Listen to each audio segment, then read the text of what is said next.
He might, you know. He might. He does. But he does a good job. That would be a site.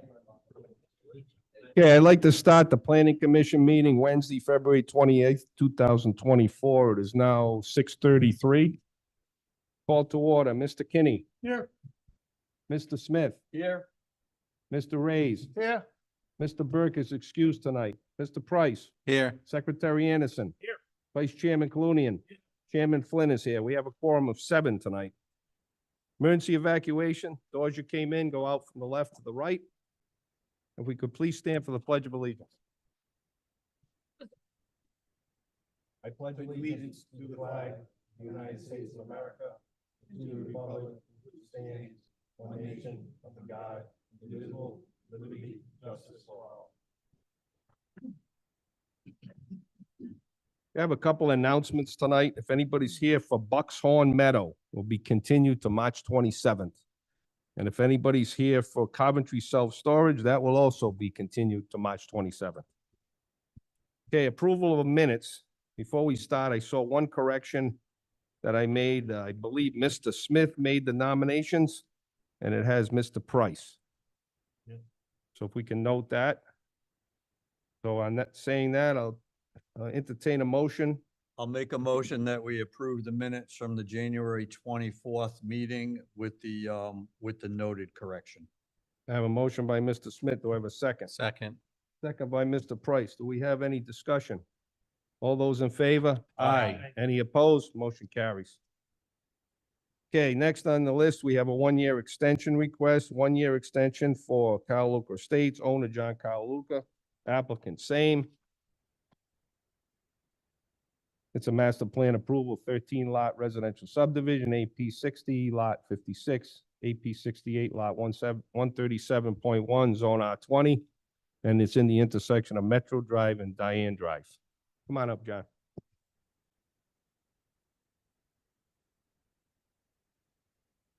My name is John Luca, 1 Diane Drive.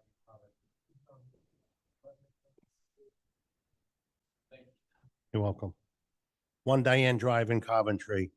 I'm asking this board for an extension, one-year extension from the development Carl Luca Estates. Okay, and I'm assuming it's the same reason as last. It's Yeah. for the interest rates and the development, and you're just not ready. Correct. Anybody on the Correct. board have any discussion? Yeah, I'll entertain a motion for the extension. Make a Carl Luca motion Estates. that we extend the Carl Luca Estates for 1 year as presented I by have a the chair. motion by Mr. Smith. Do I have a second? Second by Mr. Kinney. Any discussion? Hearing none. All those in favor? Aye. Aye. Any opposed? Motion carries. Thank Good you. luck, John. Thanks. Okay, next we have a bond setting for Windrow Plat. Owner Brett D. Windrow, David J. Skirka, applicant David J. Skirka, preliminary plan approved, 2-lot, single family, minor subdivision with street creation, AP 324, lot 100.1, zone RR3, and it's on Town Farm Road. The applicant okay with those numbers? So I have a Yeah. bond amount of 41,467 with an inspection fee of $829.34 for a total of 42,296.34. That's correct. Yeah, the applicant is aware. Okay, I'll entertain a motion to approve the bond setting. And I would ask if you wouldn't mind in that motion, it can be one motion, but approve the bond setting as well as the inspection fee. Okay, And as a reminder, this is our first inspection fee that we are doing as we're getting I- back into this. I thought it was, I didn't really Yeah. recognize. inspection. For anyone that doesn't have background, the town has always had code that anytime we have a bond, that we are, the code instructs us that 2% of the bond number can be collected as an inspection fee. That essentially pays for the town and engineer's time, be out there reviewing what's on the ground, all of that effort. For whatever reason, we got out of the habit of collecting that fee. The code hadn't changed. We just didn't act on that code. We're reacting on that code. So this is the first one that we're doing that has triggered a bond, and since that point of reenactment. Hopefully that makes sense to everybody. Great, thanks for the explanation. Yeah, I'll entertain a Aye. motion. Mr. Chairman, I'll make a motion that we set the bond at $41,467 and an inspection fee of $829.34 for the Widrow plat. That's Brett D. Windrow, David Skirka, Assessors Plat 324, Lot 100.1 in the RR3 zone on Town Farm Road. It's a preliminary plan approved 2-lot family minor subdivision with street creation. I have a motion by Mr. Clooney. Do I have a second? Second. Second by Mr. Kenny. Any further discussion? Hearing none. All those in favor? Aye. Aye. Any opposed? Aye. Motion carries. Okay, again, I will repeat, public hearing and the applicant will be, pushed out on the Buckshorn Meadow preliminary plan. The new date will be March 27th, that the applicant is continued and so isn't the public hearing. So can I get that in a motion, please? Motion to continue the Buckshorn Meadow preliminary plan and public hearing. That's the proposed 7-lot major cluster subdivision with street creation on Old Flat River Road to the Yeah. March 27th, sorry. 24 meeting. I have a motion by Mr. Clooney. Do I have a second? Second by Mr. Reyes. Any other discussion? Hearing none. All those in favor? Aye. Any opposed? Motion carries. Okay, same thing on Coventry Self-Storage. Owner Nooseneck Hill Road. Proposed 3-story, 750,000, 88 GSF climate control self-storage. They're asking to continue to March 27th, and we also are going to continue the public hearing. If I could ask for a motion for that. Mr. Chairman, I'll make a motion to continue the public hearing for Coventry Self-Storage, owner Noosehead Hill Road LLC, applicant Kimley Horn and Associates, proposed 3-story, 75,088 gross square feet climate controlled self-storage building, AP Lot 10, or excuse me, Assessors Plat 10, Lot 31, Zone GB1. You also continue the meeting, correct? Oh, excuse me, and continue the meeting as well. Okay, I have a motion. I have a second. I have a second by Mr. Reyes. Any discussion on this matter? Hearing none. All those in favor? Aye. Any opposed? Motion carries. Okay, we have 9.2, public hearing, Coventry subdivision, land development regulations, consideration and a vote on a proposed amendments as advertised and or revised as the planning commission discretion to ensure consistency with the recent state law mandates that went into effect on January 1, 2024, and make other minor changes and corrections needed, subdivision regulations, proposed amendments.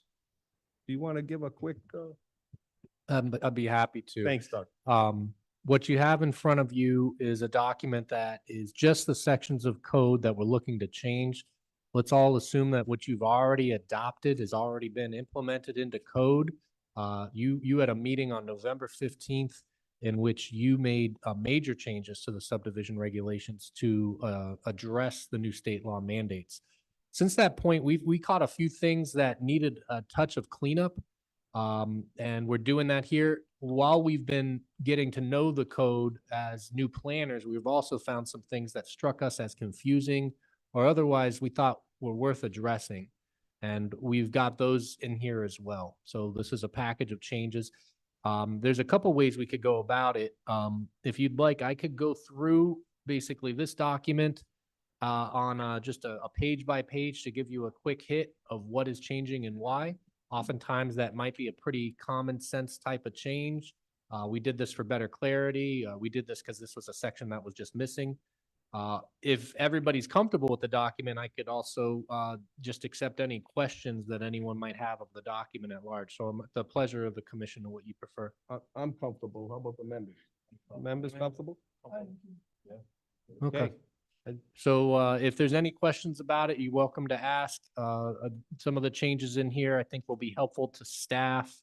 And it'll be helpful to give us, some clarity on a few things. And you'll note that there's a few things that are shifting around. There's nothing, we haven't lost any teeth and we haven't lost any of our regulatory abilities. We're just kind of clarifying some things. So I'll leave it at that. And any questions, any comments? Go ahead, Rick.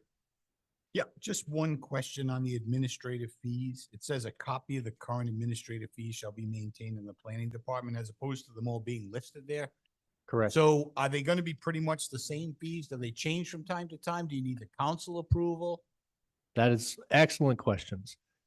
The fees, from my understanding, in many communities, it might be that staff sets the fees. In this community, after discussion with the manager, the preference is that the council is going to vote so that they fully understand what's happening with the fees. My idea is that we are going to change our fees. We need to change our fees. They haven't been changed in a while. We're going through a review process to see how we compare to other like communities, our neighbors and other communities that are similar to us. And we're also looking to change our fees because every time someone comes in front of you and there's an advertisement or that triggers a need for a stenographer to be here, we're chasing those folks after the fact for, getting reimbursed for the advertising and the steno. We know the types of projects that are going to trigger advertising and steno. I'd like to address that with a flat fee up front that addresses that. And it gets us out of the habit of chasing people for small little $300, $400 fines later, which we don't have great recourse to chase people. It takes up staff time. That's one change I'm looking to make. It's going to simplify things. It's not going to change the end dollar amount the applicant will owe us, but it's just going to get all that money up front and save us staff time in chasing them. There's also a handful of things in here that are changing just in terms of the general dynamic, how we're doing reviews. A minor and a major now are taking very different courses. One goes, as a staff decision, it goes in front of the TRC. The other goes to the Planning Commission. There's a handful of reasons why it's time to revisit this stuff because different applications are triggering different levels of review.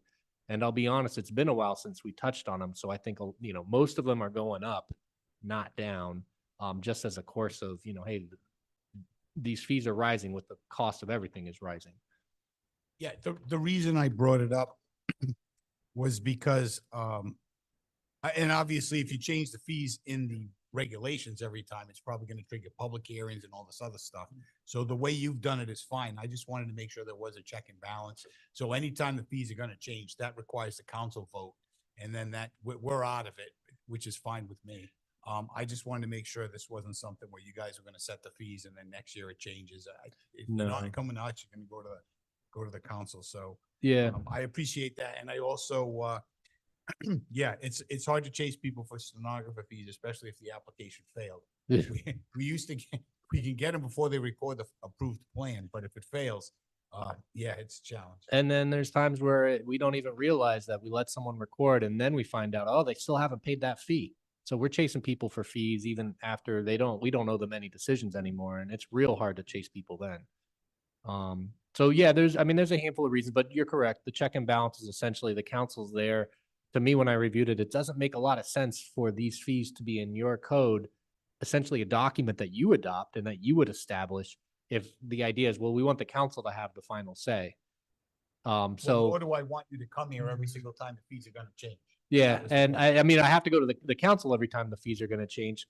We want to get it right and do it once, but this is a learning year. I mean, there's a lot that's changing with our course of procedure, so it's going to take us a little time to try to get it right once. And I could see how we go to the council, and maybe there's something that after the fact, a year later, we realize, this fee does need to be adjusted here and there.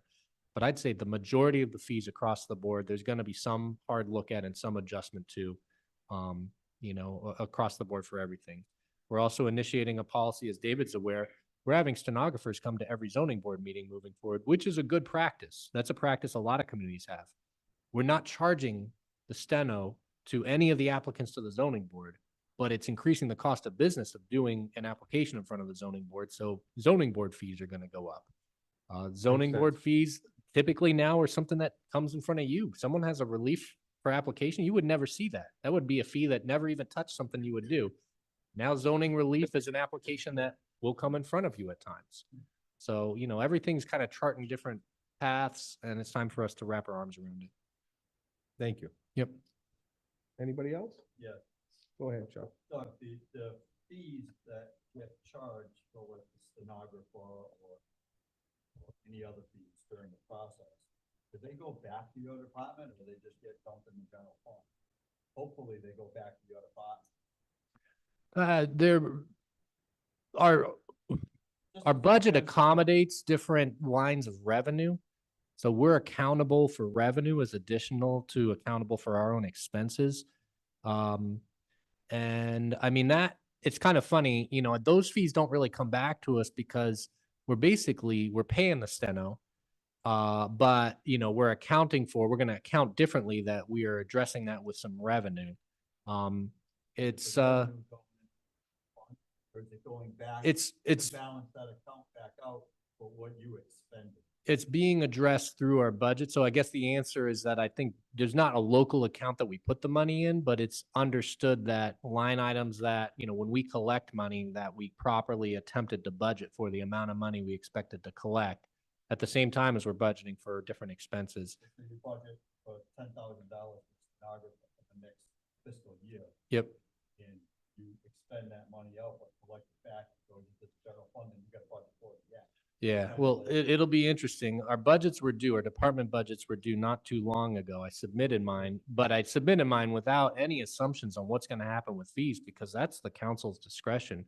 Now, I could take my best guess at it, but it's probably, you know, poor on my part to budget for something unless I know the council's acted.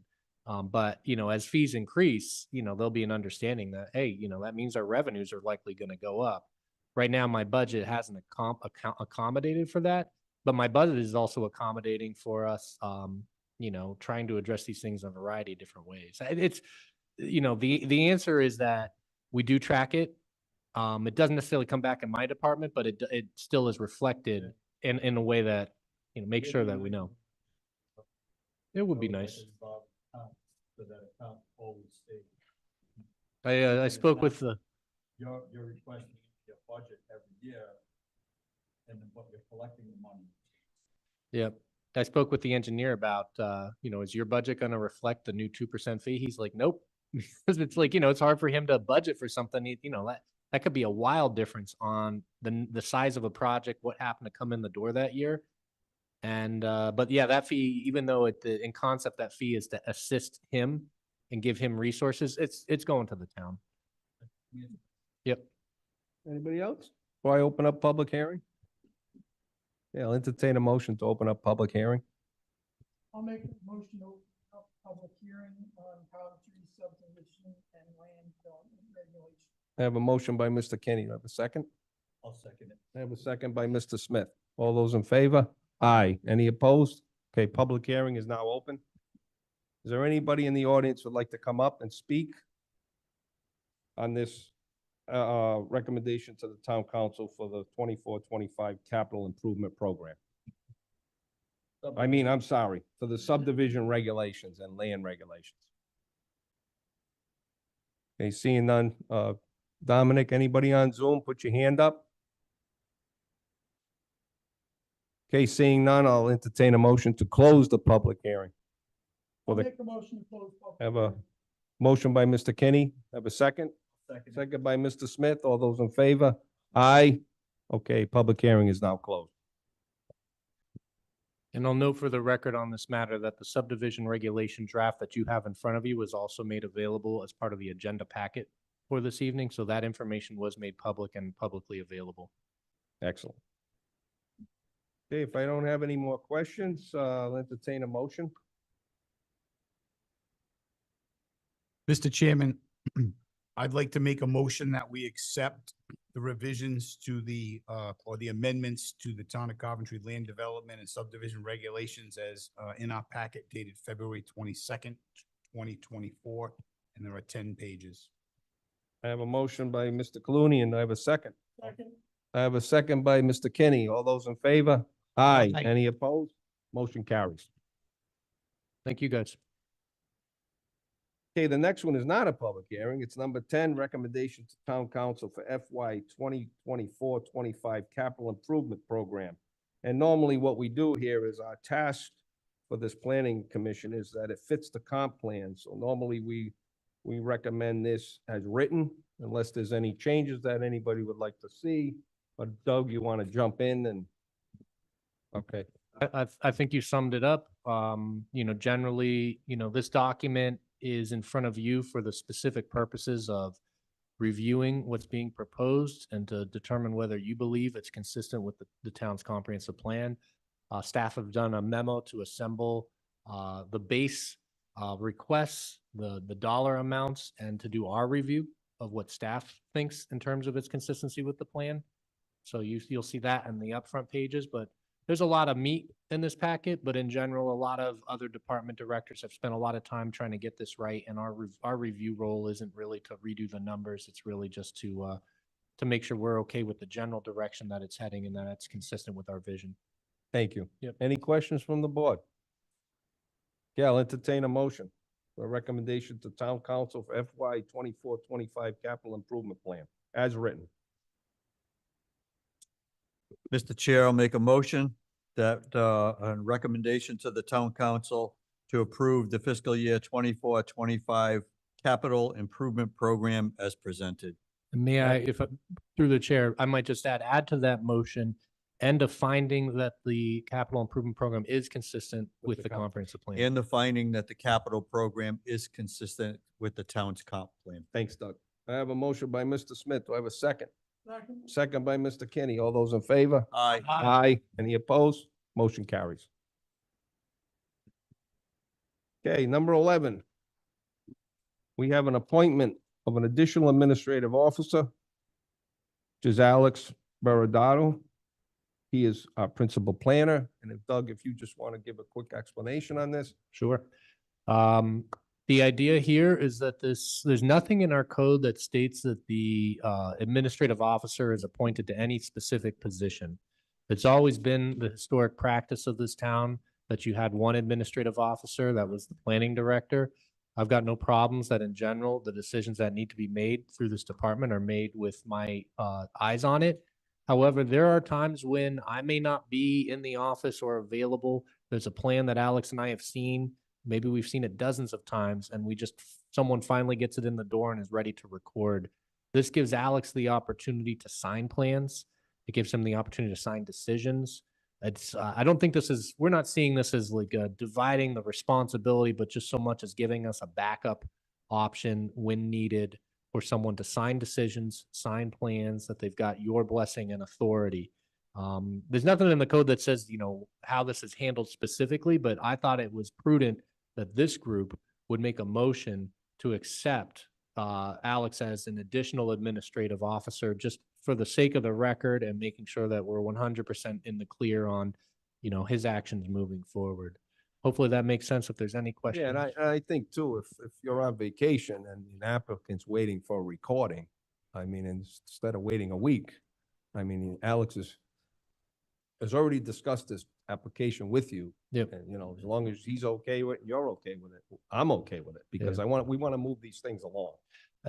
At the end of the day, there's not a thing that Alex does a lot of the legwork on our project reviews. That's his main task in the office. He is juggling quite a bit. Every plan that comes in, he's doing the bulk of a plan review. He brings the big issues, the big questions for group discussion, but in general, he's handling a lot of this. So, he has a pretty big role in this. To be honest, while I think that the Coventry method is that generally the director should sign when available, and I should be aware of it. This is not the first time Alex will be an administrative officer. The practice in Cranston was that every planner was an administrative officer, and if it was your project, it got your signature. Now, I don't think we need to change Coventry's ways that the director can still sign, but this gives a backup opportunity. Yeah. And it helps other people when they're trying to rush something along. There's rare is there a plan that Alex has seen that I would not be fully comfortable with it, or if he wasn't comfortable, he would have vetted it with me and we would have talked it out. So largely, this is more of an administrative function as opposed to a decision-making function that, signing these plans. Anybody else have any questions? Go ahead, Chuck. I'll get you next. Yeah, I have no problem with it at all, with Alex doing it. Maybe it's a question for the chair or Mr. Igliozzi. Is that our position, or would that be Mr. Perillo's decision as far as giving Alex a title? Because he doesn't really answer to us as the board. Alex has got a position and he's got a title. I think this is just the function of being an administrative officer for signatory power. Yeah. Alex has got a title with a job description Yeah. and qualifications that was approved by the administration. I think, if I understand you, this is strictly a rubber stamp, if you will, of Doug's decision to have Alex also sign plans. And I have 100% confidence in the whole Yeah. thing. I just didn't know if it was our authority or it'd be Mr. Perillo's to make that decision. Not that decision, it would Not be that- Mr. Pillow. okay. Mr. Pillow So- made the decision when they hired Alex. That's his decision. Okay. Yeah. So this is just like an additional duty. Right. The It's more like idea is- an additional duty. Yeah, it's really giving us, an additional backup opportunity Makes should the, sense. I just want first- to make yeah. sure we're not circumventing the town manager's authority. no, That's and why I Dan, wanted to ask This- Mr. yeah. Igliozzi. This board, if I'm not mistaken, this board makes recommendations, votes, and allows things to proceed administratively, and we rely on the planning board office to Yeah. take that charge in signing those things and reviewing those things. And if Doug's out, and it could be illness or vacation or anything else. I just have one question. Alex has been sitting there nodding and said, "Do you really want all this?"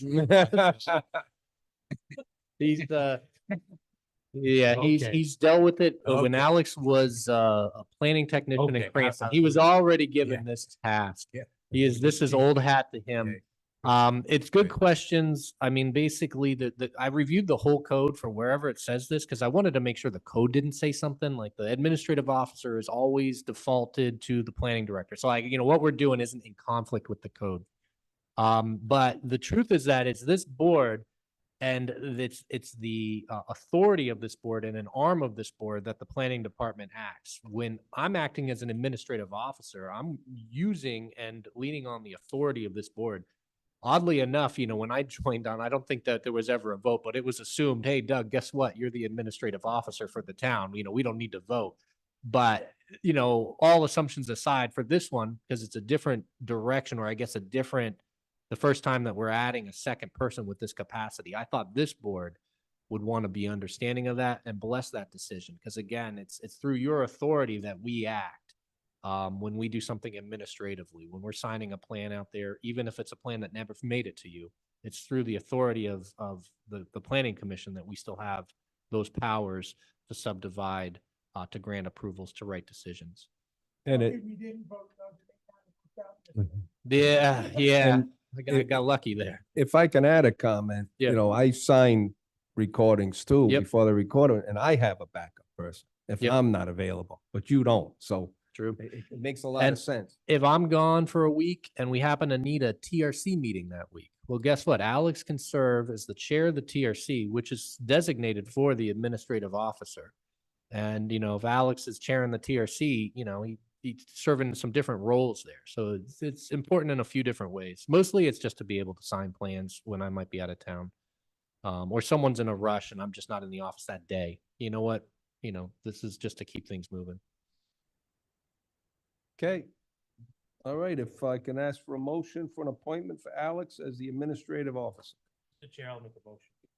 I make a motion in support of the appointment of an additional administrative officer, principal planner, and in this case, his name would be Alex Berardo. That's it.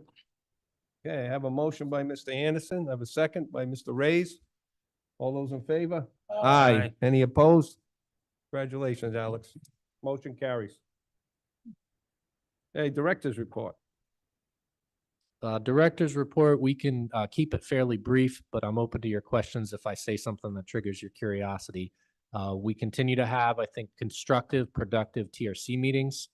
Again, those are all being made available for video review if you ever want to see them. Ron attends those. He attended most of the last one, but Ron doesn't vote when there's an action that's ultimately going to be coming in front of the planning commission. And that makes all the sense in the world. Ron's not going to double act on something, nor does he want to prejudice himself against being able to act on it when it's here. But there was a productive meeting I thought we had last time. We're actually, I think, getting to the source of different issues on projects quicker. We're getting fire to bring their comments out a little earlier on things. We're getting projects where we're coordinating on, okay, that department wants this department wants something a little different, and then we reach the middle ground a lot quicker than we would without a meeting. So I think that we're seeing that group is, I think, serving a good function, and will continue to do so. One other thing is that, you're aware that we were successful in, an application to Rhode Island Housing to get funding for the consultant that did all of our state mandate work. Weston and Sampson, Ashley Sweet did all of the, a lot of the heavy lifting of that state work. We were recently successful in a second petition to that same program, and this would be for code work that we've identified that is above and beyond the state work. There's a few things that we need to be working on that it would be quite helpful to have a consultant with, and we were successful. So we have basically a leash on some additional code work. Some of that will be zoning, some of that will be subdivision. So there'll be, some pieces coming back to you. I've got a scope of work that I could share with you, but I didn't want to, overwhelm everybody with too much. But, we've recently been awarded. I'm going to be presenting to the council in about 2 weeks, their March 12th meeting. I'm going to give them an indication of what we've been doing, and I'm going to give them an indication of code work and zoning amendment work that's going to be coming to them. I envision that the best way to handle some of this is when we get to the point where we're ready to talk about the details of this. I've thought, and I'll take your feedback, that the ability to do the joint work sessions and do that without us being in a formal hearing process, when you get this complex code work, I thought that was effective. It seemed to get everyone generally on the same page. And it got everyone on the ground before there was a hearing, and they felt like, they weren't sure what was happening, but they were in a position where they had to vote on it. I could see us doing another joint work session like that at some point in the spring for the batch of the code work that's still coming forward. So, if you have feedback on that, I'll take that. And then there's one other update. It's that 2 of the members of this commission have been working with me on a quote unquote task force to address how we're bringing back the uses that we shut down because they were special use permits. As a review, every time a special use permit came up in town, we went through a process last year where we kind of closed the door on it. State has changed the rules on special use permits. In my opinion, I don't think it's a great tool for us to be leaning on. That task force is bringing things back in a tiered approach. So we're bringing back what I'd consider the low hanging fruit. These are special use permits like a business in a business zone that we should just, why were we treating this like a special use permit in the first place? These things should be allowed by right. We're going to have the first work product of that group is going to be coming out, and it'll be coming in front of this group as well as in front of the council formally for a review. And largely the work effort of that has been, if it's a business, why are we not allowing it in a business zone? And then why are we not allowing it in our industrial zones? And there's a lot of businesses that we were saying not in industrial. And I think that it was curious to most of us as we went through the process. The task force has Kevin McGee, who's got a lot of institutional knowledge.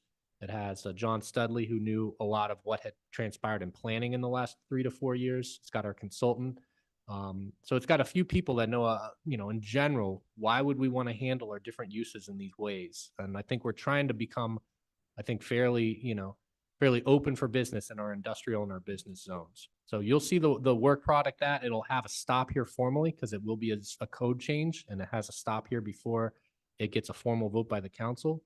But I wanted to give you a heads up that that'll be coming, and that's something that I'll probably be queuing up with the council and maybe in front of you formally within the next 2 to 3 months. Any thoughts or questions on those items as they come up? Only thing I want to say is great job on getting the funding for the consultant, because she did a really good job, with all the changes. Yeah. And she'll be really beneficial. So, Yeah. Good job on getting that funding. Thanks, appreciate it. Yeah, I think Ashley is very knowledgeable about what's happening with the state law stuff. So that was, she's got her finger on the pulse, but she's done municipal work. She's the municipal planner for Tiverton, who basically doesn't have a town planner. They, contracted out to her as a consultant. She does it for Situate. She's been a municipal planner in Exeter. She's been a municipal planner in many other places. So as a consultant goes, she knows her stuff when it comes to municipal process. So she's going to be a big aid in that, and I think help us continue to get our code in the best shape we can get it. So I think that's all that's fit to print. The only other update might be that we're still working on the comp plan behind the scenes. For those that might be wondering, the comp plan went to the state for comments. The state gave us back comments specifically on the housing element, that there was a lot of work that needed to happen there. And we're doing the work behind the scenes. We're pulling the consultant in to help here and there. But you know, that, I imagine that might be a few months away until we might be considering bringing that back for local board consideration. I think it's going to end up getting some work and then going back to the state as a preliminary review to say, state, or, you know, any other comments, any other concerns before we bring it back for local approval. Because what we don't want is a surprise by the state at the end of the process. I'd rather know their head is nodding before we go through a local adoption process. So for those that have been wondering what's happened with the comp plan, because it's been a while, it's needed a little more work than we might have wanted, but we're doing it now, and we're trying to get it ready for you guys. Well, thanks, kudos to your staff, because Yeah. everybody's new. You built a great staff. So Well, I'll give my staff a lot of credit. I give them a lot of credit. I see them a lot, and it's really a lot of things are happening. We talked about it. Alex joined me pretty quick after I came over, so we knew we were in for it for a little while. We knew that this was going to be a big transition. We knew there was a lot transitioning in the town as a whole. We're bringing back the CDBG program, and that's a big lift in our department. So there's a lot of work happening. And I told Alex, you know, right off the bat, you know, this first year is not going to be steady ground. You know, the first 6 months especially, as we went through huge code rewrites and as we were getting settled with how to, you know, regulate projects under the new code. But we've got another staff person, Josh Chase. He joined us at the last meeting, if you recall. He's actually, I think we got lucky. We got a good experienced planner. I think it just fit right for him. It was the right feel and fit. But we have you know, still learning, but you know, I think we're on the backside of that first year. Now we're on the backside of it, and, you know, starting to gain some speed. So I give the staff a lot of credit. They do a lot of the hard work in the backgrounds on all of these projects. Thanks. Yep. Go ahead. One Rick. more thing, any update on the one vacancy on this board? Do you know if the applications have come in? Is the council going to act on it? My understanding is that the application has been received by the town, and as to whether when it ends up on any given commission, council agenda, I can't tell you. I don't know the rhyme or reason for when they elect to put appointments Okay. like that on an I agenda. can answer that because I talked briefly to the town manager Oh, about great. it. It's should happen in March, but then again, it was supposed to happen in January, February. So the council agendas have been packed. Yeah. Three or four pages. I routinely go to the council. I meeting. just didn't want to fall through the cracks. No, it's Every once in a while, we need to make sure we have enough. it's people. on the manager's radar. I can tell you that. Yeah, it would not hurt to have the full body here. So and it's good to get a new member. I know that member is someone that people here are familiar with. I think that they're going to know their stuff. So, you know, but it's good to have the full body in case we need it. Thanks. Anybody else? Okay, public hearing. Public comment, excuse me. Anybody out in the audience have any public comment? Anybody on Zoom, raise your hand. Any public comment? Nothing? Okay, I'll entertain a motion to adjourn. I'll make a motion to A adjourn. motion to adjourn by Mr. Kenny, second by Mr. Reyes. All those in favor?